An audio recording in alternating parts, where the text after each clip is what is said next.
Good evening. Our top story tonight, Alexander Mattison is drawing praise from his head coach, Kevin O'Connell, that he could be a three-down back. We know Dalvin Cook probably getting cut. Rumors he could be traded. Maybe by the time you're watching this, it's already even happened. But Alexander Mattison is getting hype from his head coach, and we have more updates from OTAs on Player Profiler today.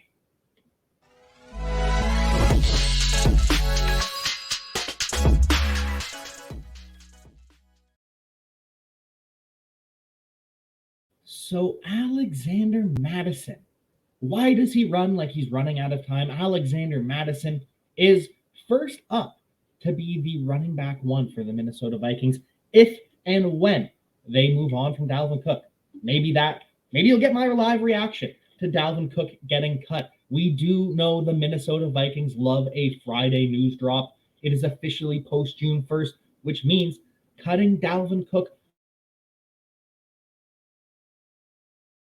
$1 million in dead money. They'll have a little bit of a cap hit next year as well. That's how it works. When you post June 1st, the cap hit spreads out over the remaining years. And so we will see when that happens, or if Dalvin Cook is traded. There are still rumblings it could happen. Everyone's expecting it to be to the Miami Dolphins. Regardless, we're waiting, we're watching, and we will keep you updated. As for Alexander Mattison, even with Dalvin Cook still on the team, Kevin O'Connell is calling him a three-down back, hoping that Mattison can take that all three-down kind of ownership that he's been capable of for a long time. High praise from Kevin O'Connell. We know that they have changed the graphics of the Minnesota Vikings recently to feature Alexander Mattison instead of Dalvin Cook.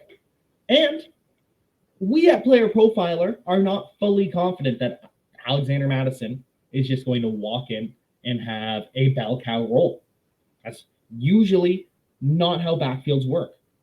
But maybe it could. We've never seen Alexander Mattison start a game under Kevin O'Connell.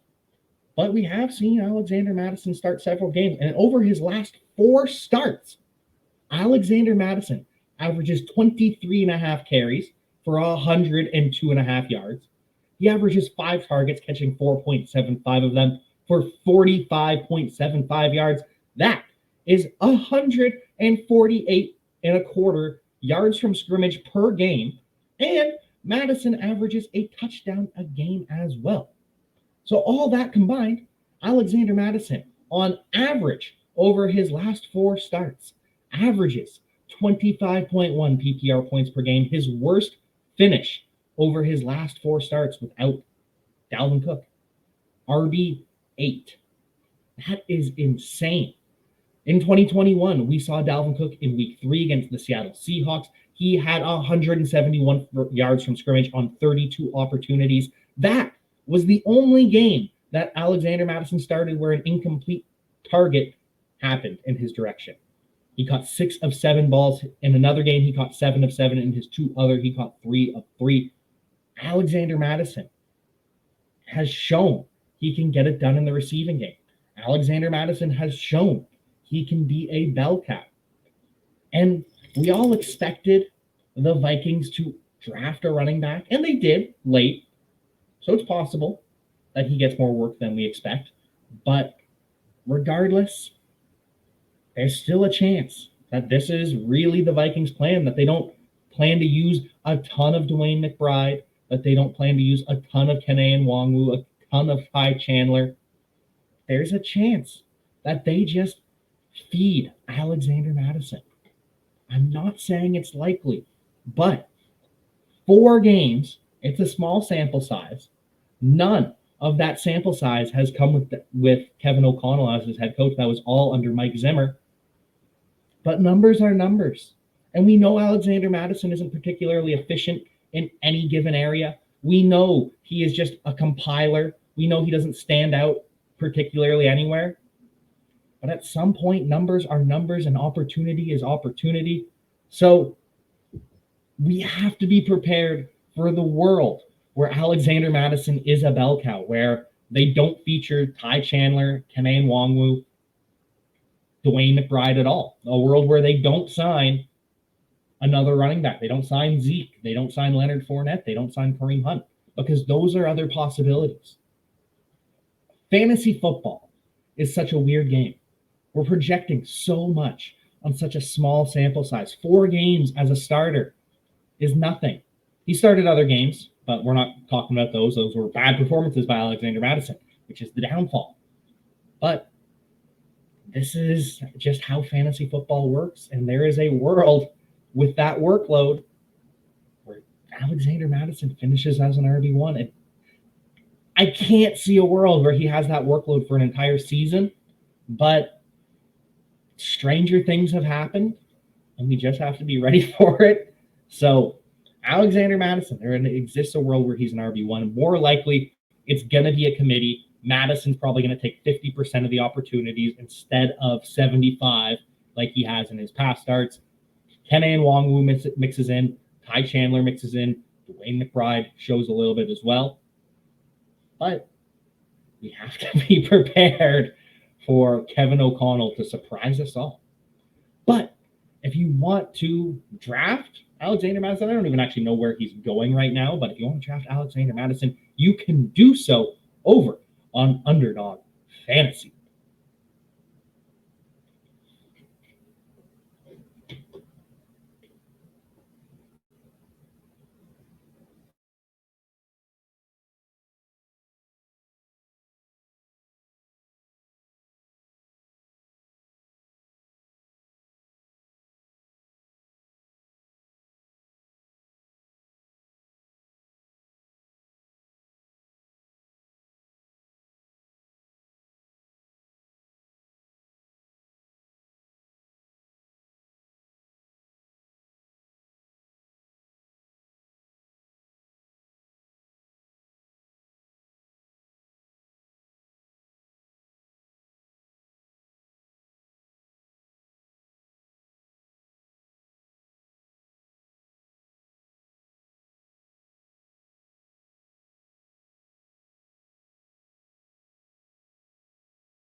And if you want to invest in some rookies, another rookie that continues to get steam every day, Anthony Richardson. Anthony Richardson getting more hype this time from Alec Pierce, saying that he's just a super incredible athlete and that the ball is just different coming off the hand of Anthony Richardson. High praise from Alec Pierce. Alec Pierce, the current wide receiver 2. He's competing with Josh Downs to be the full-time wide receiver 2. Either way, in 3 wide receiver sets, they're both going to be on the field. And Michael Pittman, not good news for Michael Pittman. He is actually out of practice today. He's got a hip injury. Now, they're saying this is minor, and there's a lot of season left, so we're not going to worry yet. But Michael Pittman, keep an eye on the hip, just like we're going to be keeping an eye on Luke Schoonmaker. Luke Schoonmaker is in a walking boot. He missed the second half of practice yesterday, was spotted in a walking boot. Not a good sign for Luke Schoonmaker. That allows Jake Ferguson and Peyton Hendershot, 2 rookies from last year, to get more time with the first-team offense acclimatized. Hopefully Luke Schoonmaker can return soon, but we've said in the past, this is very Blake Jarwin, Dalton Schultz-y with Schoonmaker and Andrews. Ferguson, sorry. But interesting things for the Dallas Cowboys. One of them's going to hit. Someone at the tight end position has to hit. Will it be Schoonmaker? Can he return? We will keep an eye on that. Final updates from some of our rookies. Bijan Robinson has seen his dynasty value go up again. And truly, the sky is the limit with what people are willing to pay in dynasty. It will continue to surprise us. And his value is just going to keep going up. There is very few scenarios where Bijan Robinson sees his dynasty value drop. Quentin Johnston saw his dynasty value go up. Josh Palmer is not practicing right now for the Chargers, which means he's practicing with the first team. And there's a chance Quentin Johnston just never lets that job go. Devon Achane saw his dynasty stock rise as well, and it will continue to rise as long as we don't see Dalvin Cook. He has shown out early in OTAs. He looks like a receiving back. He is an elite athlete. Devon Achane looks like a player, and as long as they don't add a Dalvin Cook, as long as they don't add a Kareem Hunt, even if they add Zeke or Fournette, it's fine for Devon A-Chain because he's got a different role. He's not going to be hurt in the passing game as much by Ezekiel Elliott. So A-Chain probably going to be fine unless they add Dalvin Cook. Kareem Hunt would be a slight bump down as well. And Michael Wilson, final player that is going up with the trade of DeAndre Hopkins. Michael Wilson is expected to be a day one starter at X receiver for the Arizona Cardinals. So that just means his lifetime value goes up a little bit. We also have some post-June 1st cut candidates. Ryan Tannehill, if you listened to Wake and Take, you heard Jason talk about how Ryan Tannehill, sneaky cut candidate. The Titans can save $27 million by cutting Tannehill. They can embrace the tank crater for Caleb Williams. They can do the same with Kevin Byard, their safety as well, save $14 million in cap space by cutting him. And that had been talked about, that if he didn't take a pay cut, he was going to be cut. Took to Twitter, was unhappy about it. But the Titans very, very well could end up tanking this season, moving on from Ryan Tannehill. I know they're holding on for a trade. They're probably hoping that someone suffers an injury and they can move on from Ryan Tannehill, but for now, he's still there. There's also a chance that Kendrick Bourne or Devontae Parker or cut. They can save $5.5 million by cutting Kendrick Bourne, $6.2 million by cutting Devontae Parker. Unlikely unless they add DeAndre Hopkins. The Patriots don't need to be losing talent on offense right now, but should they add DeAndre Hopkins, it is possible that they move on from one of those two wide receivers. Unlikely, but Curtis Samuel could save $10.6 million in cap space, but really what would be the point in that? Who are they going to be paying right now? Commanders have cap space, so seems unlikely, still possible.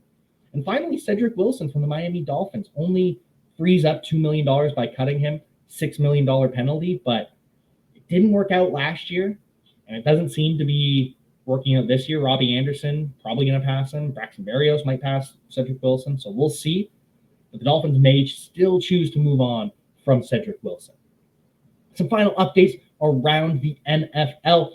Speaking of DeAndre Hopkins, strong possibility that he lands in Cleveland. Deshaun Watson is putting the full court press on his former teammate, his friend, trying to get DeAndre Hopkins to come to Cleveland. And there's an interesting scenario. The Browns could save over $20 million by cutting Amari Cooper. I'm not saying it's going to happen. It would be very unlikely. The likeliest scenario is they sign DeAndre Hopkins to pair with Amari Cooper to have an explosive offense, but that's a lot of money. More likely they redo Amari Cooper's contract. But hey, I'm just saying. I'm just pointing it out. The numbers are the numbers. We also have an update on Tony Pollard. He says he is a little bit ahead of schedule, that he's not really limited right now, that he could be full go if he wanted to, but he's just being smart with it, taking care of that body, making sure that he does not overexert himself. But Tony Pollard actually feels faster right now, post-rehab, after recovering, after putting all that work in. Feels faster, feels more explosive, and is letting his agent do the work when it comes to the contract. Tony Pollard. I know there's a chance they sign Zeke. I know there's a chance they sign Fournette, Dalvin Cook, but at this point, I don't really care. Tony Pollard is going to finish the season as an RB1.